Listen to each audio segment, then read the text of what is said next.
All right, welcome to the Sharp Mind Show, episode 83. I'm Nate, the Fit Future MD, your host. Be sure to shop at insercell.com and pick you up a cool, inspirational video t-shirt today. Not cool, inspirational video today. Cool, inspirational t-shirt today. If you like the video, subscribe to the channel, share the video with somebody that needs it, and we appreciate all your support. Now, let's start off with Trump accounts. Should you open a Trump account for your child? Right. So basically, the big beautiful bill came up with this idea of what's called a Trump account. And a Trump account is basically where you can put tax deferred money into an account for your child when they turn 18 for whatever expenses they really want. Right. Um, Basically, the aim of it is to replace the 529 plan. But the biggest thing about this plan is this Trump account for your child is that your employer can give you $2,500 tax free every year to go into this account, right? So, say you have, so even if you don't get the $1,000 from the Trump administration or the US government, your employer can still add $2,500 in there tax free, right? So, it's another tax advantaged account, right? So the idea being that you keep more of the money that you earn, and it goes towards your child, right? Now, and the second thing the Trump accounts are basically going to do is they're going to prop up the U.S.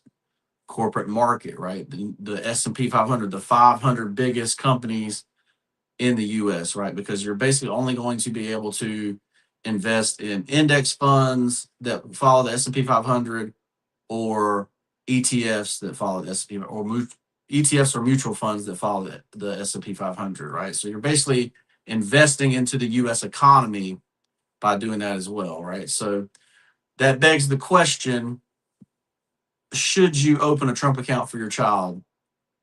And my answer is this is a no-brainer, right? So even if, like I say, you're not getting $1,000, you give the opportunity for your employer to give you $2,500 for your child, right? And so, uh, if you add that kind of money in there, and you do that for 18 years, you're talking about putting your child well ahead, um, financially than anybody else, right? Or than other countries too, right? So I think it's a no-brainer here. So what would the negative be? So the negative of this is that you can only invest in the S&P 500. So that means you're basically limited this $2,500 that you didn't put in there, right? Your employer put that in there. If you only get the $1,000, that's cool, but you're basically limited to a 7 to 10% return average on the year. Obviously, there's years that the S&P 500 gets 20%. There's years that the S&P 500 goes down, that kind of thing. So, keep that in mind.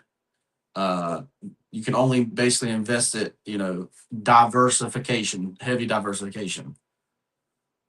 So that's the really only negative that I see of this, and then you can't get the money till certain ages, right? And then the money's probably going to be taxed when you take it out, right? So keep that in mind as well, because it's tax deferred. Tax deferred accounts get their money taken out later, right? So, but I personally have already started a brokerage account for my child, right? And so I put $100 a month every month in there for my child. My child's 18 months old. And also, if anybody ever gives her a gift in cash or anything like that, we invest that money, right? And so say, grandparent gives $100, instead of just her having $100, she's going to have stocks worth $100 that give her a dividend of 4 to 5% every year. And guess what? That $100 is going to be giving her a gift every year. Every year she gets a gift from that $100. Instead of she just got the $100 and spent it on a toy that broke, something like that. But the idea being that by the time my daughter's 18 years old, she's already a millionaire. So if she wants to pursue the arts, she wants to, go try to be an actress, whatever she wants, she's going to have the money to go pursue that career. She's not going to be forced into a career that she hates. And, 70% of people are in careers that they hate. So we want to provide better for our children than what we have. Right. And so that's the idea behind that. Right. So, so simple question here. Should you open a Trump account? Obviously, it's your choice. Let me know what you think in the comments below. But I will be opening Trump accounts for my children. All right. This episode is brought to you by Dylan and Davina. The Adventure Begins. Speaking of children, which is my wife's children's book.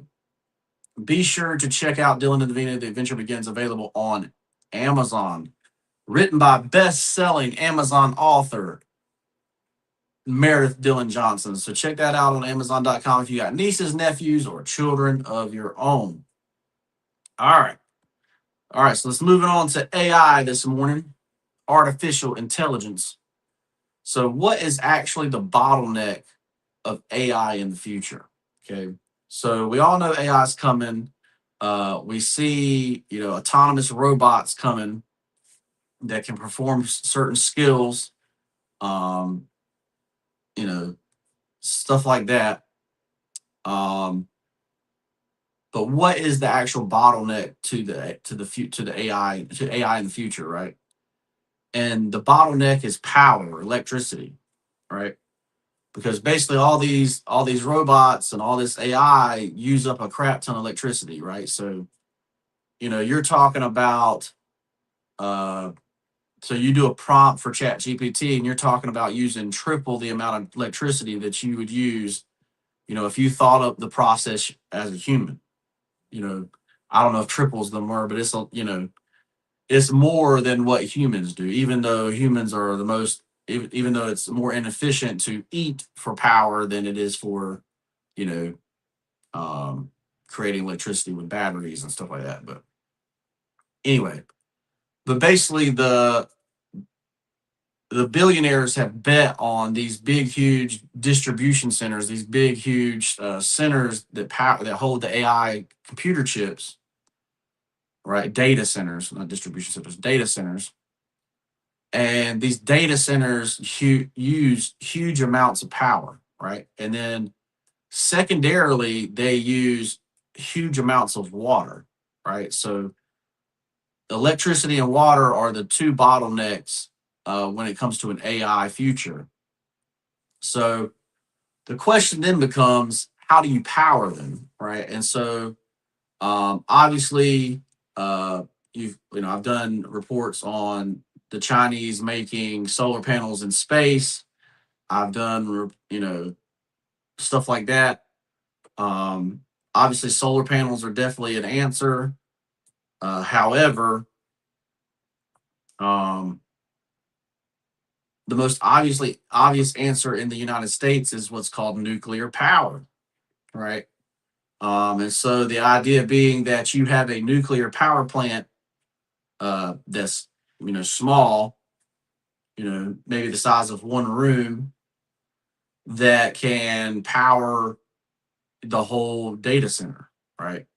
And then it'd be local to the data center. And say then you get down the road on what's the problem with that. Well, the problem with that is now you have nuclear material that could be accessed by random people, right? So just like you got a lift station on the obscure end of town, you can't have someone guard that lift station 24/7, right? It's not, maybe you have the robots guard the lift station, guard the nuclear power plant, but it's basically unfeasible to be able to protect these power plants, right? So that's the bottleneck for the AI future, right? And so what do you think about nuclear power versus solar power versus wind power? How are we going to actually power AI in the future? Let me know what you guys think in the comments below. All right, moving on to life coaching today. Uh, the guy says, my mental health is okay, but I'm not happy. I'm not depressed, not miserable, but just flat numb. Right. Um, so what can you do about uh not being depressed and miserable, but you're just like numb to life? Like you just um basically you don't care about anything. Um well, I would say that you have to look for a purpose, right? And so I start with purpose in my affirmations, right? So if you don't have affirmations, obviously pick mine up for free in the description, but um, affirmations are going to tell you in your head what your purpose is.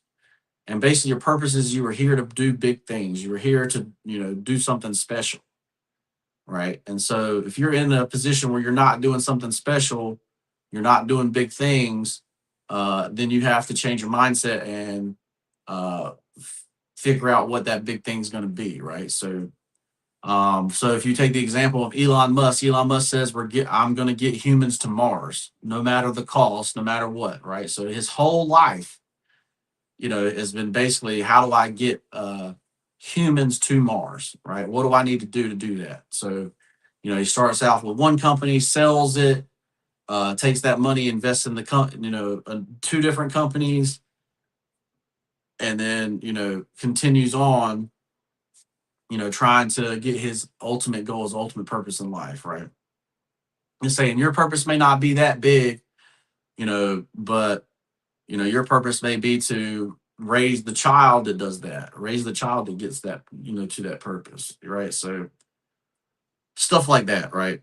You have to find purpose, right? And you have to figure out what actually gives you joy, right? So, you're scrolling through social media and say, everybody's scrolling through social media nowadays, right? And so you say, did this give me joy, right?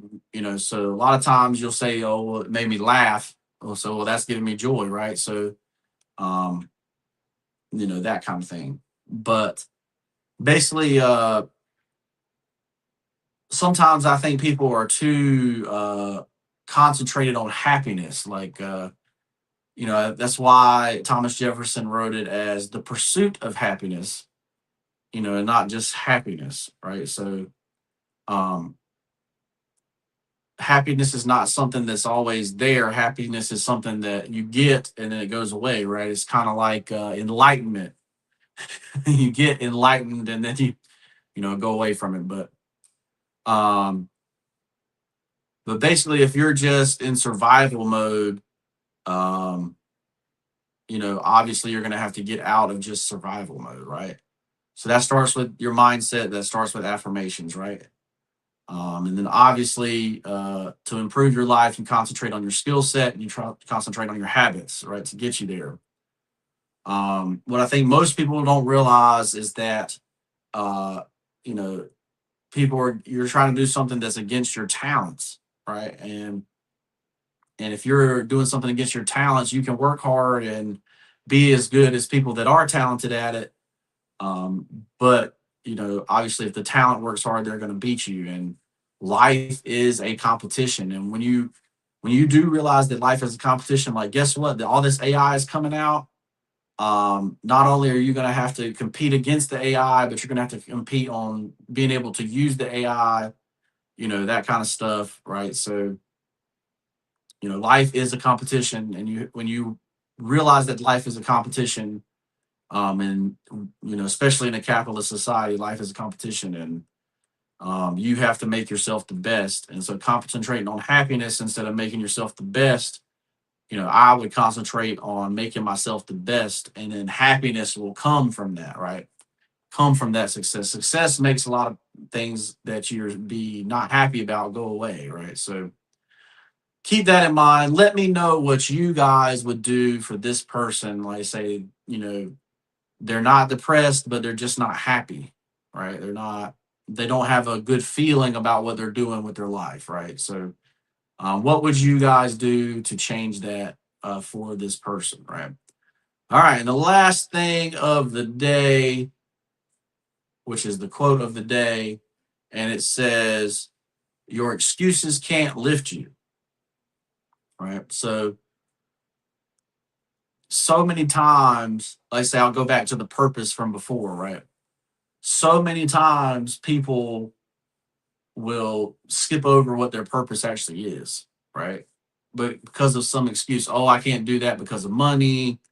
So I saw a post this morning about how ranchers want millions of dollars for the land and the cattle uh, to start ranching. Well, you don't have to start with 200 head of cattle, right? You can start with a bull and one cow, right?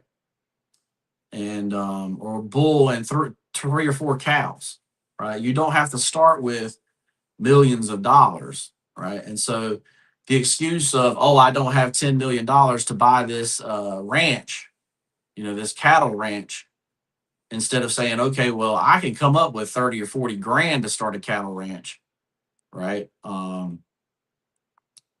so a lot of farms now are being started with chickens, right? Started with eggs, because eggs, you can hatch some of them, you can send the chickens off to, be processed, and, you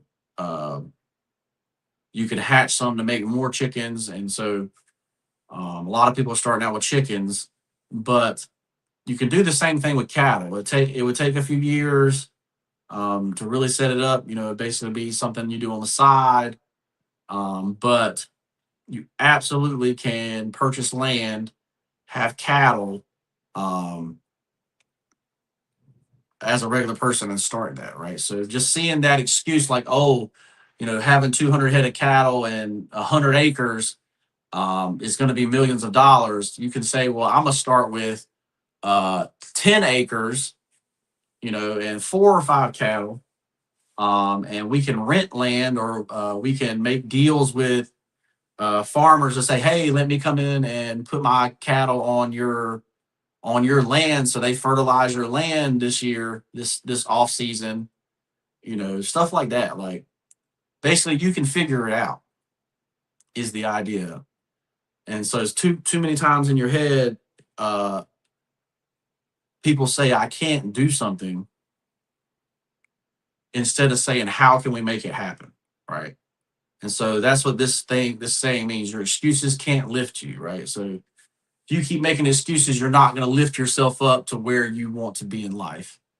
I'm Nate, and I'm a life coach. If you're interested in life coaching, you're interested in lifting yourself up and not having any more excuses, and having a perfect blueprint to make it where you can lift yourself up, then hit me up in the DM for life coaching. Shop at InstaCell.com. Pick you up a cool inspirational t-shirt today.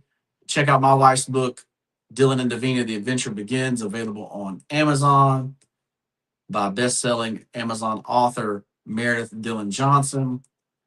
And like this video, subscribe to the channel, share the video if somebody needs it.